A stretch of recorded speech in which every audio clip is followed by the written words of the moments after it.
Hello बच्चों, आपका स्वागत है आपके अपने YouTube चैनल गुरुकुल एकेडमी पर। बच्चों, आज के वीडियो में प्रश्नावली 9.1 के क्वेश्चन नंबर 6 और क्वेश्चन नंबर 7 को हल करेंगे। तो आप वीडियो को अंत तक जरूर देखिएगा। अगर आप पिछले क्वेश्चन के वीडियो नहीं देखे तो चैनल के प्लेलिस्ट में जाकर देख सकते हैं, वहाँ आपको सभी वीडियो मिल जाएगा। तो आज क्वेश्चन नंबर 6 जिसको हल करने वाले हैं उसको पढ़ लेते हैं कि इसमें क्या पूछा गया है। अगर आपके पास एनसीईआरटी का बुक है तो आप अपने पास जरूर रखिएगा, ताकि उसमें से क्वेश्चन आप अच्छी से देख सकें।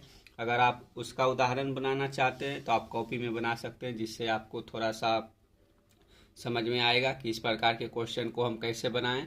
तो वीडियो को अंत तक जरूर देखिएगा ताकि आपको दोनों क्वेश्चन अच्छे से समझ में आ सके। तो चलिए क्वेश्चन नंबर 6 को पढ़ लेते हैं। तो 1.5 मीटर यानी कि 1.5 मीटर लंबा एक लड़का है जो कि 30 मीटर ऊंचे भवन से कुछ दूरी पर खड़ा है। यानी कि 1.5 मीटर का एक लड़का है और उसके सामने 30 मीटर ऊंची एक भवन है। उस भवन से कुछ दूरी पर वह लड़का खड़ा है। जब वह ऊंचे भवन की ओर जाता है, यानी कि वह लड़का जो है वह भवन की ओर बढ़ रहा है, और जब वह भवन की ओर जाता है तब उसकी आंख से भवन के शिखर का उन्नयन कोण 30 डिग्री से 60 डिग्री हो जाता है। यानी कि पहले लड़का जहाँ पे खड़ा था उस स्थान से उसके आंख से भवन के शीर्ष के उन्नयन कोण 30 डिग्री का था, और जबकि कुछ कदम आगे भवन की ओर बढ़ता है तो उसका आंख का जो उन्नयन कोण है वह बढ़कर 60 डिग्री हो जाता है। तो यहाँ पूछा है कि बताइए कि भवन की ओर कितनी दूरी तक चल कर गया। यानी कि जो लड़का है वह पहले जहाँ खड़ा था, जहाँ से 30 डिग्री का कोण बन रहा था, वहाँ से 60 डिग्री के कोण बनने की स्थिति तक वह कितने दूरी तय किया, इसको हमें बताना है। तो क्वेश्चन आपको अच्छी तरीके से समझ में आ गया होगा। अगर क्वेश्चन समझ में नहीं आया है तो वीडियो को रोककर आप क्वेश्चन को फिर से पढ़ सकते हैं। तो चलिए इस जो हम फिगर बनाए हैं उस फिगर को देख लेते हैं। आप साथ साथ में अपने फिगर को कॉपी में जरूर बनाइएगा ताकि आपको इससे आसानी हो क्वेश्चन को समझने में। तो देखिए 1.5 मीटर यानी कि मान लेते हैं कि 1.5 मीटर लंबा एक लड़का है जो पहले यहाँ एफ पॉइंट पर खड़ा था। वह जो मान लीजिए यहाँ एफ या फिर डी पर खड़ा था, और जब डी पर खड़ा था तो उसके आँख से जो भवन था, भवन के शिखर का उन्नयन कोण 30 डिग्री था। जब वह कुछ कदम चलता है तो उसके आँख के भवन के उन्नयन कोण 60 डिग्री हो जाता है। और यहाँ भवन की ऊंचाई 30 मीटर दिया हुआ, यानी कि यहाँ से यहाँ की ए से ई की ऊंचाई 30 मीटर है। अगर उसमें से हम 1.5 मीटर घटा देंगे तो बच जाएगा 28.5 मीटर, जो कि लड़का के लंबाई घटाने के बाद उसके आँख के जहाँ से हम आँख की दूरी आँख के उन्नयन को निकाले हैं वहाँ से हम इस त्रिभुज को मान रहे हैं। तो इसलिए भवन का जो बचा हुआ शेष लंबाई है या ऊंचाई वह 28.5 मीटर बच गया है। जो ये 30 मीटर है, 30 मीटर का यूज हम बाद में करेंगे, पहले हमको 28.5 मीटर का यूज करके निकालना है, इसलिए हम इसको 28.5 लिख दिए। तो आप ये समझ गए होंगे कि हमको निकालना क्या है। तो निकालना है डी से सी बिंदु तक कितना दूरी लड़का तय किया, इसको हमें ज्ञात करना है। तो क्वेश्चन ये जो चित्र है यह चित्र अपने कॉपी में जरूर बताइएगा। तो चलिए पहले यहाँ लिख लेते हैं, यानी कि जो फिगर ड्रॉ किए हैं, फिगर में जो जो चीज़ हम बताए हैं उसको पहले हम यहाँ ड्रॉ कर लेते हैं। तो यहाँ लिख लेते हैं, लिखते हैं कि माना कि जो लड़का है वह डी से सी के बीच x दूरी भवन की ओर बढ़ा। तो इसी को हम लिख लेंगे, माना कि लड़का x मीटर भवन की ओर बढ़ता है। ठीक है, इतना आप अपने कॉपी में लिख सकते हैं। जो ये फिगर में हम ड्रॉ किए हैं अगर उस साथ साथ में आप अपने आंसर में लिख पाते हैं तो आपका आंसर एक सटीक आंसर माना जाएगा और आपको एग्जामिनर फुल में से फुल मार्क देगा। तो चलिए अब आगे लिख लेते हैं। आगे क्या है, तो आगे लिखेंगे कि लड़के की ऊंचाई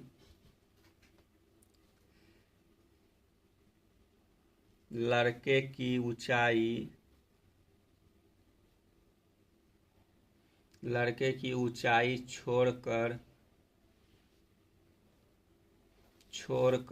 भवन की ऊंचाई, तो भवन की ऊंचाई कितना हो जाएगा? भवन की ऊंचाई हो जाएगा 30 में से 1.5 घट जाएगा तो बच जाएगा 28.5 मीटर। यही यहाँ 28.5 लिख दिए हैं। अब आगे चलते हैं, अब लिखेंगे समकोण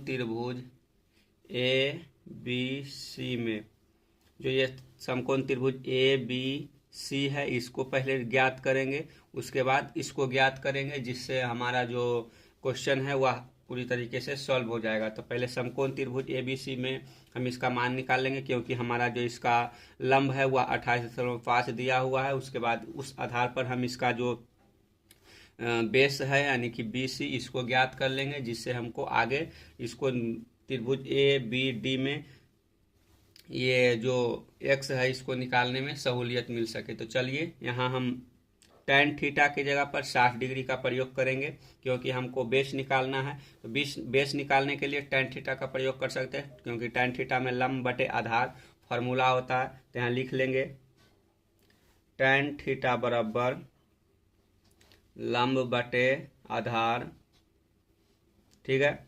और यहाँ लंब कितना है? लंब है ए बी, तो यहाँ ए बी लिख लेंगे, और आधार है बी सी, तो यहाँ बी सी लिख लेंगे। तो ए बी बराबर है 28.5 मीटर और बी सी बराबर कुछ नहीं है, तो यहाँ बी सी लिख लेंगे, ठीक है। और थीटा के जगह पर 60 डिग्री का प्रयोग करेंगे, तो tan 60 डिग्री बराबर क्या होता है? जो tan 60 डिग्री का मान होता है वह √3 होता है। अब बराबर लिख लेंगे 28.5 मीटर और नीचे बी सी हो गया। तो अब लिखेंगे कि जो tan 60 डिग्री है, tan 60 डिग्री के मान होता है √3, तो यहाँ √3 लिख लिए। अब बराबर हो जाएगा क्या? बराबर हो जाएगा 28.5 बटे बी सी। तो अब बी सी हमारे पास निकल कर कितना आ गया? तो यहाँ बी सी बराबर लिख सकते हैं, बी सी बराबर हो जाएगा, तिर्यक गुना किए तो यहाँ आ गया √3 बी सी। अब बी सी को केवल लिखना है तो ये चला जाएगा इधर, तो हो जाएगा डिवाइड में, तो हो जाएगा 28.5 मीटर बटे √3। ये हो गया बी सी हमारा निकल गया इतना। इसको हम इक्वेशन 1 मान लेते हैं ताकि आगे हमको इसका काम पड़ सके। तो चलिए यहाँ तक आप समझ लिए होंगे, तो थोड़ा सा पेपर को ऊपर करते हैं, फिर अगले पॉइंट पर चलते हैं। अगला पॉइंट समझने से पहले आप इस फिगर को अपने कॉपी में नहीं बनाएं तो जरूर बना लीजिएगा। अब हमको त्रिभुज ए बी डी में आगे बढ़ना है, उसके बाद इसको ज्ञात करना है। तो चलिए इस फिगर को आप अपने कॉपी में जरूर बनाइए। चलिए अब आगे बढ़ते हैं। तो आगे बढ़ने से पहले यहाँ लिखेंगे समकोण त्रिभुज। अब हमको ए बी डी में चलना है, तो लिख लेते हैं समकोण त्रिभुज ए बी डी में। अब ए बी डी में हम आगे बढ़ेंगे और इसको सॉल्व करके हम उसकी ऊंचाई ज्ञात करेंगे। तो ए बी में भी हम tan थीटा का ही प्रयोग करेंगे, तो थीटा के जगह पर यहाँ 30 डिग्री हो जाएगा। फिगर जरूर बनाइएगा, क्योंकि बार बार नीचे हम नहीं कर सकते हैं, तो इसलिए आप फिगर को बना लीजिए वीडियो को पाछे करके।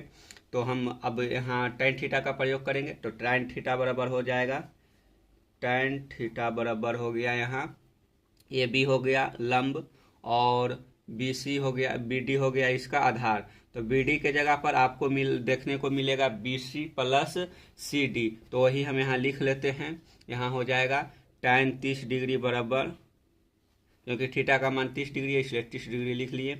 अब यहाँ लिखेंगे, यहाँ यह लिख सकते हैं, तो होगा tan थीटा बराबर क्या हो जाएगा? tan थीटा बराबर tan 30 डिग्री बराबर हो जाएगा 28.5 मीटर बटा हो जाएगा, यहाँ हो जाएगा जो डी से सी की दूरी है उसको x माने थे, तो यहाँ x लिख सकते हैं। अब प्लस हो जाएगा बी सी। तो बी सी के जगह पर हमको निकल कर कितना आया था? 28.5 बटे √3 आया था, तो उसको यहाँ नीचे लिख लेंगे आगे। अब tan 30 डिग्री का मान कितना होता है? tan 30 डिग्री का मान होता है 1/√3, तो यहाँ 1/√3 लिख दिए हैं। अब बराबर हो जाएगा 28.5 मीटर बटा x के जगह पर x ही हो जाएगा, और प्लस हो जाएगा बी सी के जगह पर कितना हो जाएगा? तो बी सी के जगह पर आप लिख सकते हैं जो बी सी प्लस x हो जाएगा, यानी कि बी सी प्लस x हो जाएगा 28.5 5√3 हो जाएगा। तो आप उसको लिख सकते हैं क्योंकि इसका हम एलसीएम निकाल लिए हैं और ये ऊपर नीचे कट जाएगा तो इसका मान उतना हो जाएगा। तो यहाँ आप BC के जगह पर लिख सकते हैं साइड में। यहाँ क्या हो जाएगा, BC के जगह पर 28.5/√3 है। इसका जब √3 हम एलसीएम लेंगे तो आगे प्रोसेस में क्या हो जाएगा, आगे यहाँ BC लिख सकते हैं। यहाँ BC बराबर हो जाएगा BC प्लस x बराबर हो जाएगा, हमारे पास निकल कर आ जाएगा 28.5√3, क्योंकि इसका हम भिन्न के जोड़ कर देंगे। तो भिन्न के जोड़ करना आप जानते ही होंगे। चलिए हम करके देख लेते हैं कि किस प्रकार से हम कितना लाए हैं। तो यहाँ आप x प्लस 28.5/√3 है। तो जब √3 हम एलसीएम लेंगे तो क्या हो जाएगा, √3x हो जाएगा प्लस हो जाएगा 28.5, ठीक है। और इतना हो गया। अब आगे हमको जो √3 है, √3 28.3, इसको हम मल्टीप्लाई करेंगे, आगे सॉल्व करेंगे तो फिर हमको इतना आ जाएगा। उसको हम करके देखते हैं कैसे आया इतना। चलिए हम आपको बताते हैं। इतना आप रख सकते हैं ध्यान में। अब आगे चलते हैं। तो 1 जो 30 डिग्री है इसका मान हो गया 1/√3 बराबर हो गया 28.5/x प्लस 28.5/√3, इतना आ गया। अब आगे हम x बराबर लिखेंगे, जो ये x है, या x बराबर हो जाएगा, x बराबर क्या हो जाएगा, तो x बराबर हम लिख सकते हैं, यहाँ हो जाएगा, पहले हम इसको 28.5 जो है उसको लिख लेते हैं। ज़्यादा शॉर्ट करेंगे तो आपको समझ में नहीं आएगा, तो हम इसको डिटेल्स में ही समझ लेते हैं कि किस प्रकार से हम इसको सॉल्व किए हैं। तो यहाँ 28.5/√3 हो गया। इसका तिर्यक गुना किए हैं।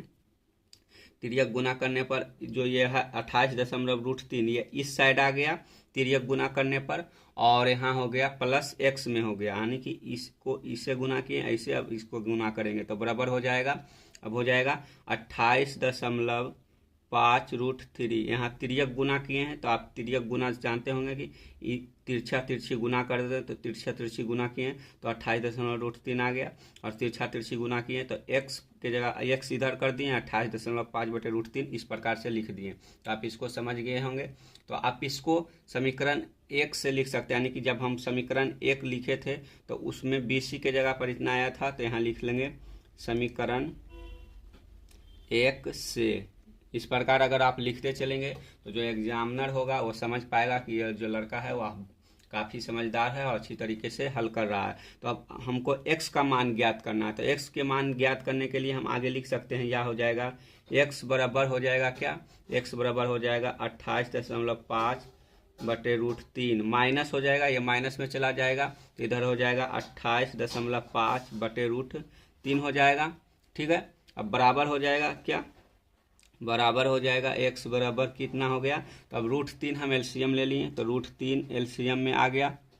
अब आगे √3 एलसीएम आ गया तो यहाँ लिखा जाएगा 28.5 और √3 यहाँ √3 है और √3 यहाँ भी है, तो √3 हो जाएगा, √3 गुना करेंगे तो बच जाएगा 3 और माइनस हो जाएगा 28.5, यानी कि 28.5 गुने 3 करेंगे तो कितना आ जाएगा, तो 28.5 को गुना करने के बाद हमको जितना आएगा उसको घटा देंगे, फिर इस रूट में से 3 को घटा देंगे तो हमारा मान निकल जाएगा। तो इससे अच्छा है हम इसको कॉमन भी ले सकते हैं, जो 28.5 है यहाँ से कॉमन ले लेंगे तो यहाँ बच जाएगा 3, यहाँ बच जाएगा 1। तो उसी को हम आगे बढ़ाते हैं, उसी प्रक्रिया को। तो यहाँ आगे लिखेंगे या x बराबर हो जाएगा 3 माइनस 1, इसको कॉमन ले लिए 28.5 को, तो इसको इधर लिख लिए और नीचे हो गया √3, ठीक है। इतना समझ लिए होंगे। तो आगे अब हमको क्या करना है,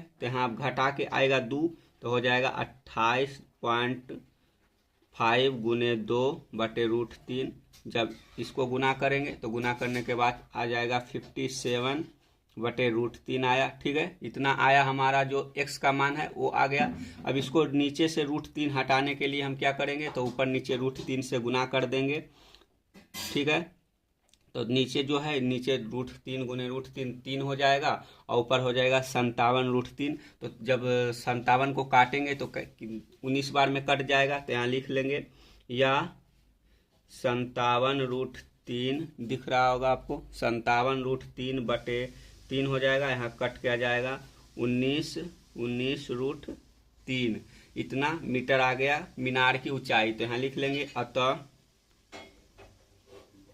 अतः मीनार की ऊंचाई, सॉरी मीनार जो मीनार की ओर चला, मीनार की ओर 19.19√3 मीटर नहीं दिख रहा है, थोड़ा सा ऊपर कर लेते हैं, ठीक है। तो जो लड़का था वह मीनार की ओर कितना 19.3 मीटर चला, तो यहाँ लिख लिए इतना। तो आप यह क्वेश्चन समझ लिए होंगे कि किस प्रकार से यह क्वेश्चन बना है और कैसा आपको समझ में आया या नहीं, आप ज़रूर बताइएगा।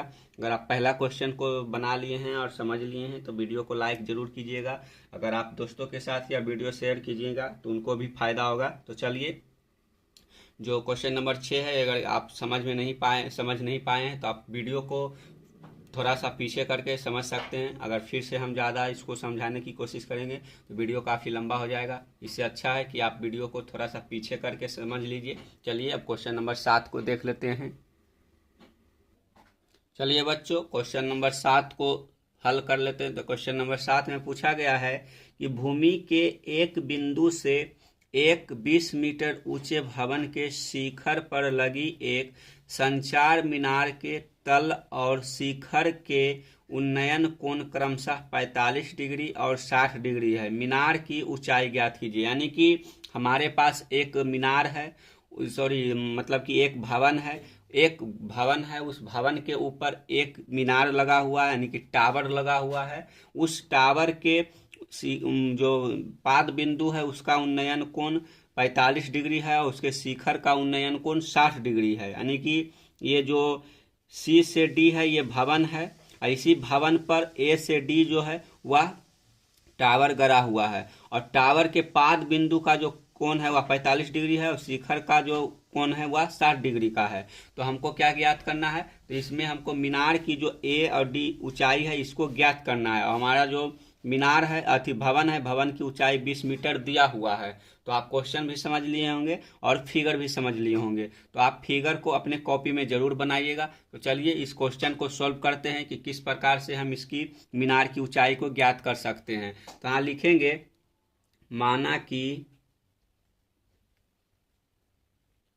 माना कि संचार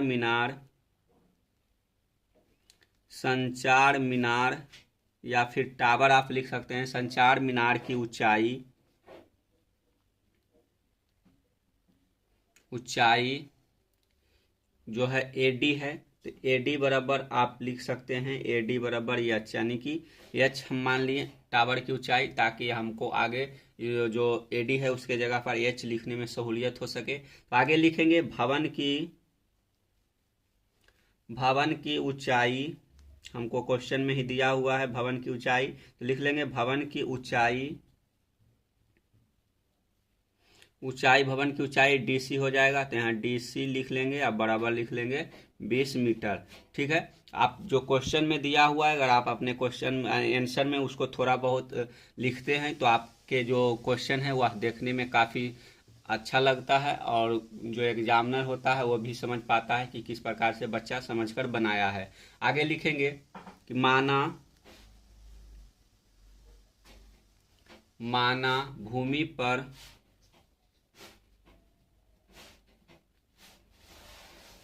वह बिंदु C है। यानी कि हमको जो मीनार के उन्नयन कोण शिखर का और पाद का जो ज्ञात करना है वह बिंदु C से ज्ञात करना है। तो वही हम लिखे माना कि भूमि पर वह बिंदु C है जहां से मीनार के तल और शिखर का उन्नयन उन्नयन कोण क्रमशः 45 डिग्री और 60 डिग्री है। ठीक है, इतना लिख लिए हैं। अब आगे चलेंगे। अब आगे क्या लिखना है, तब इस जो भवन की और मीनार की ऊंचाई है उसको साथ में जोड़ने पर क्या हो जाएगा, तो लिख लेंगे यहाँ, वही लिखना है। तो मीनार के साथ भवन की ऊंचाई कितना हो जाएगा, तो लिखेंगे भवन सहित मीनार की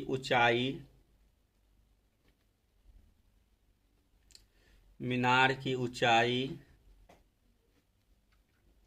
AC है, और AC बराबर जो AC है AC हो जाएगा, और AC बराबर क्या हो जाएगा, AC बराबर हो जाएगा 20 प्लस H, यानी कि 20 हो गया भवन की ऊंचाई, और H माने थे हम शुरुआत में यहाँ जो संचार मीनार है उसका ऊंचाई, तो यहाँ हो गया 20 प्लस H मीटर। ठीक है, अब हमको H को ज्ञात करना है, तब हमको समकोण त्रिभुज जो समकोण त्रिभुज BCD है उसमें चलना है। तो BCD यानी कि जो 45 डिग्री एंगल वाला त्रिभुज है उसमें से हम पहले बेस को निकालेंगे। जब बेस निकल जाएगा तो फिर आगे की प्रक्रिया जारी करेंगे और हम टावर की ऊंचाई ज्ञात करेंगे। तो चलिए यहाँ लिख लेते हैं समकोण त्रिभुज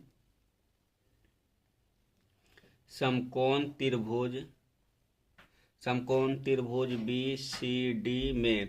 ठीक है, यहाँ हमको लंब दिया हुआ है और आधार निकालना है, तो लंब और आधार tan थीटा में आता है, तो tan थीटा का प्रयोग करेंगे, और ये जो हम इसका आधार है यानी कि बिंदु B से C की दूरी है उसको ज्ञात करेंगे। तो चलिए यहाँ लिख लेते हैं tan थीटा बराबर, tan थीटा का फार्मूला आपको अब तो पता ही लग गया होगा कि उस जो tan थीटा है, tan थीटा का फार्मूला लंब बटे आधार होगा, तो हम वो नहीं लिख रहे हैं, हम लिख रहे हैं DC बटे BC लिख देते हैं। तो यहाँ हो जाएगा DC बटे BC। तो DC कितना है, DC 20 मीटर है, और BC कितना है, BC कुछ नहीं है, तो यहाँ लिख लिए BC। ठीक है, जो tan थीटा है, tan थीटा का मान कितना होता है, तो tan जो 45 डिग्री है यहाँ लिख लेते हैं पहले, tan 45 डिग्री बराबर होता है 20 मीटर बटे BC है यहाँ दिया हुआ। अब आगे लिखेंगे, या tan थीटा का मान, जो tan थीटा 45 डिग्री है इसका मान 1 होता है, और बराबर में हो जाएगा 20 बटे BC। तो यहाँ BC का मान क्या हो जाएगा, यहाँ BC बराबर हो जाएगा 20 मीटर। ठीक है, तिर्यक गुना किए तो यहाँ नीचे भी 1, ऊपर भी 1 है और नीचे भी 1 लिख सकते हैं, तो यहाँ हो जाएगा BC बराबर 20 मीटर, यानी कि जो ये इसका आधार है वो भी 20 मीटर ही निकल गया, तो यहाँ 20 मीटर लिख सकते हैं। ठीक है, अब आगे चलते हैं, सॉरी आपको दिख नहीं रहा होगा, फिर से देख लेते हैं। तो यहाँ tan थीटा बराबर जो फार्मूला है DC बटे BC वो लिख लिए, और इसका जो मान है वह 20 मीटर था DC का, और BC के जगह निकालना था तो BC के जगह कुछ नहीं लिखे, और tan 45 डिग्री यहाँ हमको एंगल में दिया हुआ है, आप देख सकते हैं, और tan 45 डिग्री का मान 1 होता है, और BC जो 20 मीटर और बटे BC है, तो इसको जब हम तिर्यक गुना किए तो BC बराबर 20 मीटर आ गया। आप इसको इक्वेशन यानी कि BC बराबर 20 मीटर ये इक्वेशन 1 मान सकते हैं आपको आगे इसका जरूरत पड़ेगा, तो यहाँ 1 लिख लिए। अब आगे चलते हैं, अब ऊपर कर लेते हैं। ठीक है, सॉरी, चलिए अब इसको सॉल्व करते हैं आगे। तो अब हम जो समकोण त्रिभुज ABC है, जो बड़ा वाला त्रिभुज है जिसका एंगल 60 डिग्री है, उसको हम सॉल्व करेंगे। आप फिगर को अपने कॉपी में साथ साथ जरूर बनाते जाइएगा, ताकि हमको ऊपर नीचे पेपर को ज़्यादा नहीं करना पड़े और हम आपको आसानी से समझा सकें।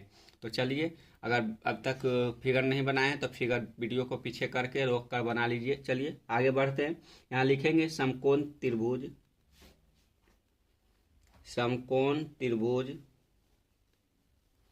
ABC में। अब समकोण त्रिभुज ABC में चलना है, तो यहाँ भी हम tan थीटा का प्रयोग करेंगे।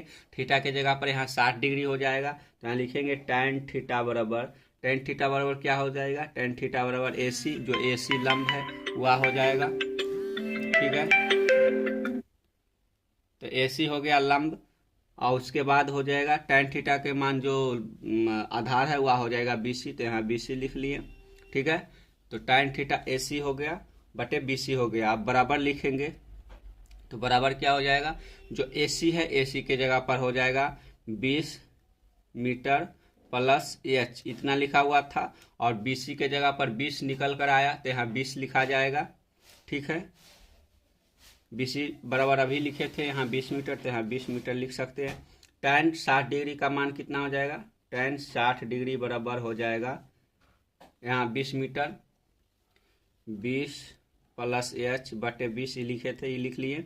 अब आगे हो जाएगा, आगे क्या हो जाएगा, यह tan 60 डिग्री का मान √3 होता है, तो √3 लिख दिए, बराबर लिख लिए 20 प्लस H बटे 20, ये लिख लिए। अब हमको तिर्यक गुना करना है, तो तिर्यक गुना करने पर क्या हो जाएगा, यहाँ हो जाएगा 20 √3, और यहाँ हो जाएगा बराबर 20 प्लस H। ठीक है, तो यहाँ लिख लेते हैं, यहाँ हो जाएगा यह 20 प्लस H, यहाँ लिख सकते हैं ये 20 प्लस H हो जाएगा।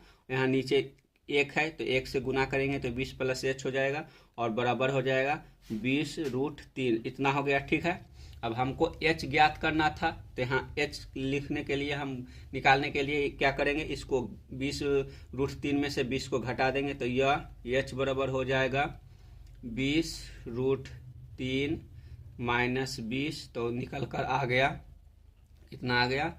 आप इसको मतलब कॉमन भी ले सकते हैं, अगर घटा मतलब इसको घटाना है तो वो घट नहीं पाएगा, तो इसलिए हम यहाँ 20 कॉमन ले लिए हैं, यहाँ बच गया √3 माइनस 1। ठीक है, इतना बच गया हमारे पास।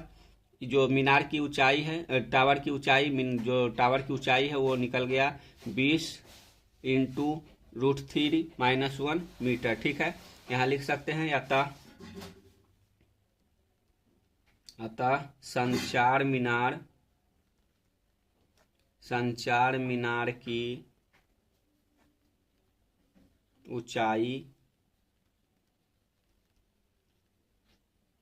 ऊंचाई बराबर हो जाएगा 20 इंटू √3 माइनस 1 मीटर। ये हमारा आंसर आ गया। तो हम क्वेश्चन नंबर 6 और क्वेश्चन नंबर 7 हल कर लिए।